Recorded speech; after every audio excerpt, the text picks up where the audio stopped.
BlazBlue Cross Tag Battle, the most recent installment in a decade-long franchise. But before we get into that, let's give a little information about BlazBlue.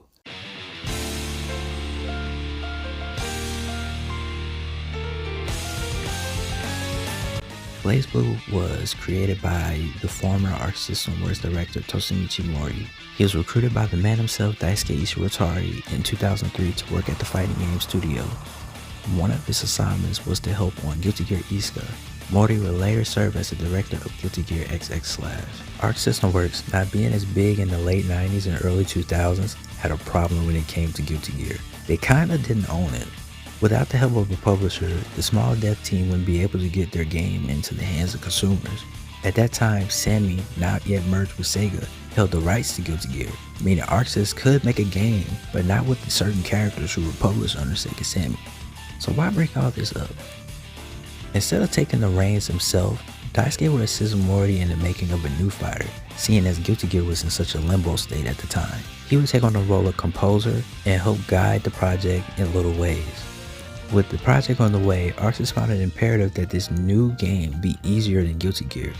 Because of many iterations that Guilty Gear had had at this point, they thought the game had become too complicated and too convoluted for new players to grasp. After time in development, BlazBlue Calamity Trigger would be released in Japanese arcades on November 19, 2008.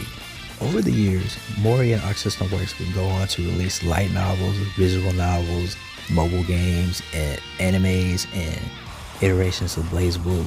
And on July 16, 2017, BlazBlue Cross Tag Battle was announced at EVO, Evolution Tournament 2017.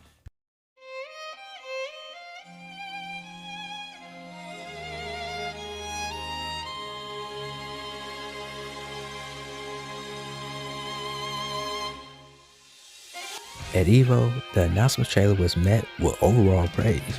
A BlazBlue fighting game with Marvel vs. Capcom tag abilities? Sign me up.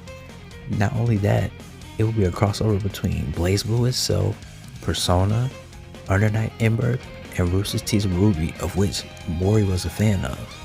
It didn't reveal a lot, but it revealed enough to get people excited about the next iteration of BlazBlue. That is, until more information came out about the game. Around 2012 up to around now, fighting games were going through a rough transition. Capcom, the god of fighting games to some, were struggling, not only as a company, but as a fighting game developer. Street Fighter Cross Tekken had come out to negative press due to the fact that they had DLC on disc. Let's put a pin in that one. And a few years later, people really weren't feeling Street Fighter V. There was a huge hole left in the fighting game genre at the time: tag fighters. Marvel vs. Capcom Infinite was getting panned by both players and critics in its release for mediocre graphics and a change in gameplay from its predecessor, Ultimate Marvel vs. Capcom 3. Personally, outside of a few problems I had with the tag system itself and the stones, they later fixed them. I like MVCI more than MVC3.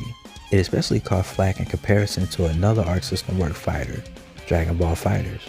During this era to now, fighting games think that making the genre itself easier will attract more players long term, meaning they will buy more DLC for the characters, for the game. They will simplify motion controls just to quarter circle motions. Dragon Punch motions would not exist in these games or would have been made into another motion altogether. In some games, they would make it so dashes were easier by pressing a button forward and a combination of buttons. BlazBlue was no exception to this. Pressing forward will automatically give you a dash and a run. Motion controls will reduce to quarter circles, and the combo structure itself revolved around auto combos. A lot of veteran fighting game players, not just Arc System Works players, were not happy about this. I was one of them. But not because they simplified the controls at all, but because they simplified them too much. Motion controls, fine. I'm with it. Keep them at quarter circles and quarter circle forwards and quarter circle backs. I don't really care. Automatic dashes, cool. I don't really care that much. But the one thing that really didn't gel with me was the auto combos being the center of the combo structure. I don't mind auto combos at all or being in the game, but them being purely based around the combo structure was not good for me. And this is purely because I played the old games. For me, fighting games have their own muscle memory. When switching between fighting games, it takes a few matches to get reacquainted with the mechanics. With BlazBlue Central Fiction to BBTAG, I could not do that for some reason. Pushing a light attack with Ragnar the Blood Edge in BBTAG to see his would-be B attack in Central Fiction always throws me off. Now, this isn't to say this is bad per se, it's just a personal gripe I have with switching between games. Others, however, felt that the simple controls ruined what BlazBlue was. Back when it first released in 2008, BlazBlue was supposed to be the simple version of Guilty Gear. Some people back then would call BlazBlue a baby fighter, among others like Melty Blood. Them simplifying an already simplified system would seem weird, but in an interview with Compete in 2018, MoriP would have this to say. I wanted to make it accessible as possible. For one, I reset the entire control scheme to give everyone the same starting line. And second, let's be honest, arcade sticks are pretty expensive, right? Again, not accessible. Then there's the roster. It would be way too much for people to remember. The entire concept around BlazBlue Cross Tag Battle is to create a fighting game that forgives a little difference in skill and still remains playable, and most importantly, enjoyable. This made me remember that this was the first BlazBlue game that would launch for consoles first. Arcades in Japan were slowly fading into video game history, so that would make sense that they would focus on the console version of the game. Maybe their line of thought was console players would enjoy a simpler input game, especially because we'll be using controllers. But as with most games these days for consoles, consumers had to pay extra to get the full game. Remember when I said put a pin in the Street Fighter Cross Tekken DLC debacle? Before BBTAG had gotten into the hands of the players, Arc System Works announced 20 DLC characters. Now, 20 DLC characters sound great, and support over a long time is something that a lot of fighting games lack. The problem came from the fact that only 20 playable characters were available at launch for the base game. The Ruby characters were really a sticking point for people. There were only 4 of them available, and 2 of them were going to be DLC. How are you going to advertise a game as a crossover between franchises and only have 2 of them be in the main roster? To say people were outraged would be an understatement. Many, including myself at the time, thought they were trying to get one over us, as most, if not all, of the DLC characters had reused assets from past BlazBlue, Under Night, and Persona games. Even MoriP, when he revealed that the price of the game would be less than your regularly priced AAA game, people were still not happy. The $50 price tag couldn't save them from getting mixed reviews from the media outlets, citing that the game has good combat, but the lack of content and DLC practices made it impossible to score higher. The backlash over the $20 DLC were so overwhelming that ArcSys made Blake and Yang, along with the first character pack, available for free to download for a period of time. It wasn't looking good for BBTAG. People were already against the game before it had released. I've seen that before with Marvel vs. Capcom Infinite. June 5th, 2018, the release date for BlazBlue Cross Tag Battle fastly approached. Most of the online discourse around the game was negative, and when the time came to stick my guns out against bad DLC practices, I folded and I bought the game like a few others. I'm not the type to let mediocre reviews stop me from playing a game that I really want to play. I hate to say it, some of the critics were right. For fighting game casuals, content felt lackluster.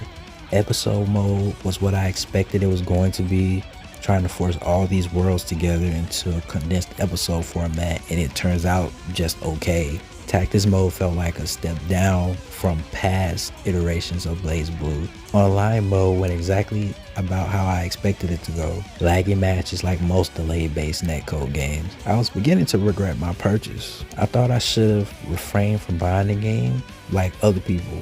A week goes by and the first sale numbers for the game drop. In its first week, Famitsu reported that BBTAG had sold 16,000 physical copies in Japan.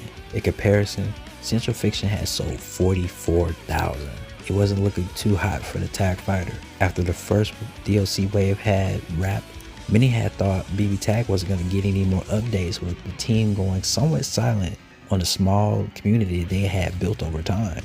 But August 4th, 2019, the following Evo, ArcSys would announce BlazBlue Cross Tag Battle 2.0 expansion update. This update would add 9 more characters to the game while bringing a sweep of changes to the characters already in, as well as the game mechanic. The characters will run you $25, and the balance update would be free for everyone. As someone who loves the franchise, I went out and bought it. It made some good changes to the game and had good additional characters from other genres like Senran and Kagura, but at its core, it was still the game it was at launch. The people who had given up on the game weren't returning in droves. With the pandemic going strong for almost 2 years at this point, people couldn't play online at steady connections. The 2.0 update seemed like the last hurrah for BlazBlue Cross Tag Battle. At the Arc Revo World Tour 2021, a tournament ran by Arc System Works, including the games that they published and developed, would announce a rollback netcode update coming to BlazBlue Central Fiction alongside BlazBlue Cross Tag Battle in 2022. With lockdowns in place, this was a welcome change. People in lockdown were giving the game a try because during these trying times, they were fed up with delay based. The game got a release on Xbox in 2023, where I bought it for the 3rd time. While the game wasn't getting much support in terms of continued patches, I think the game was in an overall good place for what it was going for and what the community had wanted. Of course, outside of a few bad apples. But it wouldn't be all happy for the BlazBlue franchise. Toshimichi Mori, the creator of the BlazBlue franchise, had announced his departure from Arc System Works. BlazBlue has a special place in my heart. Going to GameStop with $16 to my name, I randomly picked up BlazBlue Continual Shift Extend because I liked the box art. It was easy to understand, I liked the characters and the designs, and most of all, it felt good to play as a casual fighting game player at the time. BlazBlue sparked my love for anime fighters and air dashers. Mori leaving was a shock. Many, including myself, were wondering what was going to happen to the series. ArcSys tells us that the series would continue, but I don't know. Maybe it'll continue as failed mobile games in the future. But as of right now, there are people that still play the game, myself included. While I don't participate in tournaments and things like that, other people do as well. The game is far from being dead in a sense. It's more of a Discord fighter. I won't even call it that because on Xbox, the weakest platform for fighting games, I can find matches. While BlazBlue Cross Tag Battle may be going the way of the regular anime fighter, I do hope that the franchise itself still continues to thrive in the future. The fun doesn't stop! Annoying!